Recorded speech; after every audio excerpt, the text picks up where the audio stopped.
బనకచెర్లపై చర్చ రాలేదని రేవంత్ రెడ్డి అబద్ధం చెప్పారు. ఏపీ ముఖ్యమంత్రి బనకచెర్లపై చర్చ జరిగింది, ప్రాజెక్టు కట్టి తీరుతామని చెప్తుంటే ఎందుకు ఖండించలేదు?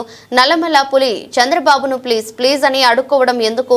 నల్లమల పులి పులిలాగా కొట్లాడాలి కదా అని అన్నారు మాజీ మంత్రి శ్రీనివాస్ గౌడ్. పాలమూరు రంగారెడ్డి జిల్లాకు ఏం ఖర్చు పెట్టింది చెప్పండి. 90% కంప్లీట్ అయినటువంటి రిజర్వాయర్లను పంపులు కూడా ఉన్నాయి, రెడీగా కట్టిన రిజర్వాయర్లు ఉన్నాయి, పెట్టిన మోటార్లు ఉన్నాయి, జస్ట్ ఆన్ చేయాలంతే.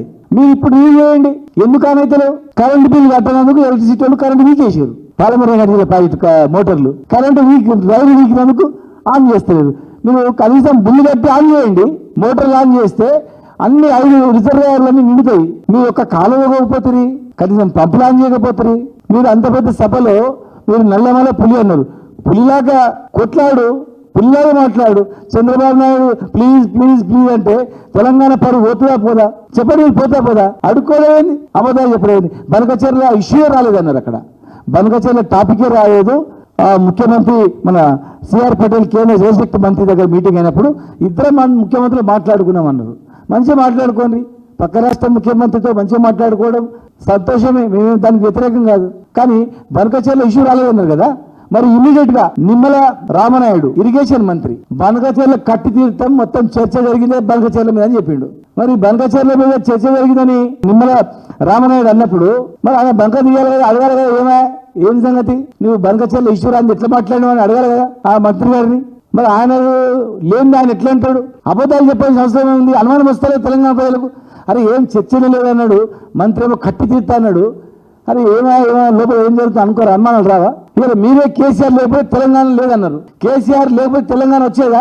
ఇచ్చేవాళ్ళ కాంగ్రెస్ ఇవ్వచ్చు, కాంగ్రెస్ సోనియా గాంధీ గారు మద్దతు తెలిపొచ్చు, సుష్మా స్వరాజ్ గారు తెలిపొచ్చు, చాలా మంది ఉన్నారు, 33 పార్టీలు. మేము దానికి కాదనిలే. అసెంబ్లీ సాక్షిగానే కేసీఆర్ గారు చెప్పిండు, అసెంబ్లీ సాక్షి రాజశేఖర రెడ్డి గారిని కూడా పొగిడిండు, గత ప్రభుత్వంలో బ్రహ్మాండంగా ఆరోగ్యశ్రీ చేసిందని చెప్పి. సోనియా గాంధీ గారు కూడా చెప్పారు, కలిసి వచ్చారు. కానీ మీరు కూడా అన్నారు కేసీఆర్ లేకపోతే తెలంగాణ వచ్చేది కాదని. మరి తెచ్చిన తెలంగాణ ఆయన తెచ్చినందుకే ఇలా మీరు ముఖ్యమంత్రి అయినరు, తెలంగాణ వచ్చినందుకు అన్ని పార్టీలకు అధ్యక్షులు అయినరు, తెలంగాణ వచ్చినందుకే ప్రపంచ పటంలో దేశ పటంలో తెలంగాణకు మార్క్ వచ్చింది. తెలంగాణ ప్రతిష్టను పెంచి లక్షల మంది జీవితాల్లో వెలుగు నింపినటువంటి పేద ప్రజలకు దేవుడైనటువంటి కేసీఆర్ దయ్యమైండు, తెలంగాణకు అడ్డుకున్న ఆయన దేవుడైపోయిండు. ఇదేమైనా న్యాయమా చెప్పండి? మేము ఊడియం రాస్తే వచ్చేటివి ఇవన్నీ. పాలమూరులో మహబూబ్నగర్లో 14 రోజులకు ఒకసారి మంచి నీళ్ళు వచ్చేటివి. నీళ్లు మంచిగా తాగుతున్నారు, కృష్ణానది నీళ్లు తాగుతున్నారు. కృష్ణానది ఒడ్డున్నే నీళ్లు తాగుతుంది, కృష్ణానది ఒడ్డున్నే బోరింగ్ పెట్టుకొని తాగుతుంది. నీళ్లు పోతుండే సముద్రంలో కలుస్తున్నాయి, కానీ ముఖ్య నీళ్లు మాకు రాకుండా సేను కూడా వారకుండా. ఇవాళ ఎంత బ్రహ్మాండంగా ఉన్నారు. 10 ఏళ్లలో మీరు ఏ ఊళ్ళో అడగండి, రైతుని ఏ రైతు బిడ్డనే అడగండి. 10 ఏళ్లలో బాగున్నారా? తెలంగాణ రాకముందు బాగున్నారా? మరి ఈ 2 నెలల్లో బాగున్నారా? మీరు ఏ ఊర్లో చర్చ పెట్టినా ఆ ఊరికి మేము వస్తాం, ఇద్దరం వస్తాం, మా ఎమ్మెల్యే మాజీ ఎమ్మెల్యే అందరూ వస్తాం.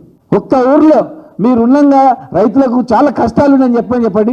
మేమిద్దరం లేవు, అందరం కూడా రాజకీయంగా వదులుకొని మీకే వదిలిపెడతాం. ఉండండి మీరు మళ్ళీ 10 ఏళ్ళు కాదు 100 ఏళ్ళు ఉండండి. మేమేం మంచి పనులు చేయలేనట్లు కంటికి రెప్పగా కాపాడుకున్నాం. మహబూబ్నగర్ జిల్లా మేము నిద్రలు పోకుండా కాపాడుకున్నాం. మేము వర్షాలు పడుతున్నాయంటే నీళ్ళు వస్తున్నాయి, జ్వరాల కంటే నిండక ముందు ఎదురు చూసేది. మేము పోటీలో నింపుకునేది కాళ్ళు, మన చెరువులు గిరువులు అన్ని కూడా. నీళ్ళు వస్తున్నాయంటే పండుగలు చేసుకునేది. మేము పూలు చల్లి టెంకాయ కొట్టి మా రైతులు బాగుపడతారని. హైదరాబాద్ బొంబాయి రైతులు వాపసు వస్తుంటే సంతోషపడ్డ, ఊర్లలోకి వచ్చి మళ్ళీ ఇల్లు కట్టుకుంటే, పెద్ద పెద్ద ఇల్లు కట్టుకుంటే అయ్యా మళ్ళీ బతికిపోతుందిరా, ఎందుకంటే బతికించిన వాళ్ళు వీళ్ళు మళ్ళీ వచ్చిండ్రు, బతికిస్తారు, ఊరిని బతికిస్తారు అని చెప్పి. ఇలా మేమేమి చేయనట్లు జిల్లాకు మీరు వేసినట్లు. ఇలా మీరు పాలమూరు రంగారెడ్డి జిల్లాకు పైసలు ఏమో పని చేయలేదు, ఒక ప్రాజెక్టు చేయలేదు, కొత్త ప్రాజెక్ట్ ఏం చేయలేదు. ఈ రోజు వరకు కూడా జిల్లా జరుగుతున్నాయి, రోడ్లు పనులు అవుతున్నాయి, ఇంకేమైనా పనులు అవుతున్నాయి అంటే మాహంలో శాంక్షన్ చేసినట్టువే. ఇవాళ వనపర్తిలో కానీ మహబూబ్నగర్ జిల్లాలో కానీ మహబూబ్నగర్లో కానీ ఇవాళ రోడ్లు పడుతున్నాయి అంటే మేము శాంక్షన్ చేసిపోయిన 2 ఏళ్ళ తర్వాత ఇప్పుడు చేస్తున్నారు. ఇలా జరుగుతున్న బైపాస్ రోడ్లు కానీ ఇంకా రోడ్లు ఇస్తారు, ఇంకా అన్ని కూడా కొత్తగా వేసింది ఏం లేదు. చేసిన వాళ్ళని ఎప్పుడు తిట్టి అబద్ధాలు మాట్లాడి వచ్చిర్రు. ఇంకా అబద్ధాలా? అసలు ఆ ఊర్లో ప్రజలు గమనించారా? వచ్చిన ప్రజలు, మీ జనాన్ని తీసుకొచ్చిన ప్రజలు కూడా చూడరా? మీరు మాట్లాడిన మాటలకు మీ సొంత ఎమ్మెల్యేలే ట్వీట్ పెడుతున్నారు, మీరు సొంత ఎమ్మెల్యేలే ప్రభుత్వం మీద కేసు చేస్తున్నారు, సొంత ఎమ్మెల్యేలే హైకోర్టులో ఫిల్ చేస్తున్నారు. భూములు కబ్జా అవుతున్నాయి, అన్యాయం అవుతున్నాయి, అక్రమాలు అవుతున్నాయని చెప్పి అక్కడ మీరు దృష్టి పెట్టకుండా బనకచెర్లని డైవర్ట్ చేయడానికి, ఆ ఇష్యూని డైవర్ట్ చేయడానికి మీరు కొత్తగా అక్కడ ఉన్నటువంటి రాయలసీమ లిఫ్ట్ ఇరిగేషన్ అక్రమంగా కట్టే లిఫ్ట్ ఇరిగేషన్ ఆపకుండా, ఎగువ రాష్ట్రంలో కర్ణాటకలో కట్టేటి అక్రమంగా కట్టేటి అవి ఆపకుండా ఇక్కడ ఆపకుండా మీరు ఏమీ పట్టించుకోకుండా ఇంకా ఎల్లకాలం తిట్టుకుంటా ఎల్లకాలం మాట్లాడుకుంటా పోతే అది పాలమూరుకు పేరు తెచ్చినట్లయితుందా? ప్రజలు ఏమనుకుంటారు?